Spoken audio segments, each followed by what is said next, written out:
We're starting this story at the end.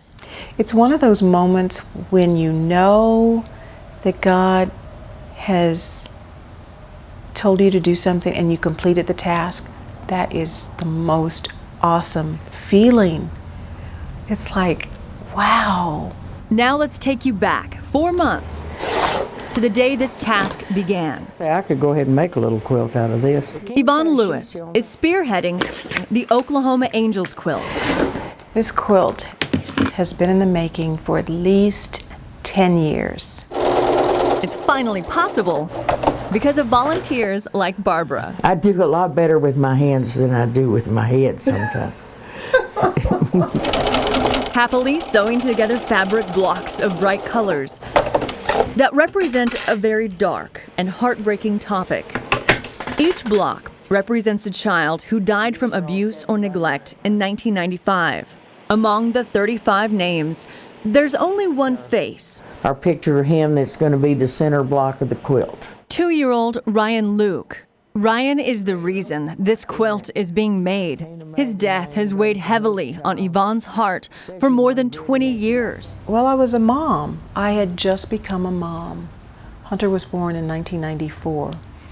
Ryan was killed in 1995. Ryan's final hours were spent at the office of McAllister's newspaper. He called his grandpa Poppy. Poppy, he's, Poppy, I love you. His grandpa, the newspaper's editor, and Ryan's mother both served time for Ryan's death and were later released from jail. The quilt is now receiving its final stitches. Tommy carefully leaving Ryan's smiling face untouched. Now seeing the Oklahoma Angels quilt nearly completed. I can't express it. I mean, this has been 10 years. And then it comes this way, because this is the back. The Oklahoma Angels quilt is now being publicly displayed, starting in the town where Ryan was killed. And there it is. Inside the courthouse that decided his abuser's fate. And so the goal here is for people who suspect it to report it anonymously to the DHS Child Abuse Hotline. Yvonne pointed out that God has given us an innate ability to sense when things just aren't right. There probably will be people watching this story, and they will feel bumps as something is being said.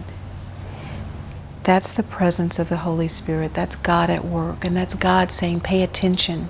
It's doing what we're called to do. For Yvonne, it's hearing the cries of abused children and giving them a voice. And this would have been your 23rd birthday. And I wonder what you would have become. Yvonne is now sharing Ryan's story and taking the quilt around the state. There are 35 other children who died the same year that Ryan Luke died.